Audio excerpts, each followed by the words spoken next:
अस्सलामुअलैकुम DNN news के साथ मैं हूं नादरा आमिर। अब रुक करते हैं खबरों की तरफ। खबर शामिल करते हैं इस्लामाबाद से। Islamabad capital police education wing की यूनिवर्सिटी तलबा की हमरा एक्सप्रेस हाईवे पर भारी गाड़ियों, डिंपर्स और माल बरदारान ट्रकों के ड्राइवर्स को ट्रैफिक कवानीन बिलखसूस लेन लाइन की खिलाफ वर्जी और तेज रफ्तारी के मुतल्लिक आगाही फराहम की। इस दौरान ड्राइवर्स को आगाही पैम्फलेट भी तकसीम किए गए। रिपोर्ट जरा खान, डीएनएन न्यूज, इस्लामाबाद।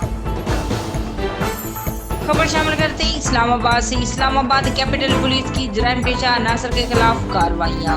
थाना शहजाद टाउन पुलिस ने शहरियों से असले की नोक पर नकदी, मोबाइल फोन, दीगर कीमती अशिया छीनने की मुतअद्दिद वारदातों में मतलूब गिरोह के 2 अरकान को गिरफ्तार करके मुलजमान से मोबाइल फोन, असला और मुनशिन बरामद कर लिया। एक और कार्रवाई में कत्ल के मुकदमे में मुलव्वस इश्तिहारी मुजरम को गिरफ्तार कर लिया। रिपोर्ट जरा खान, डीएनएन न्यूज, इस्लामाबाद।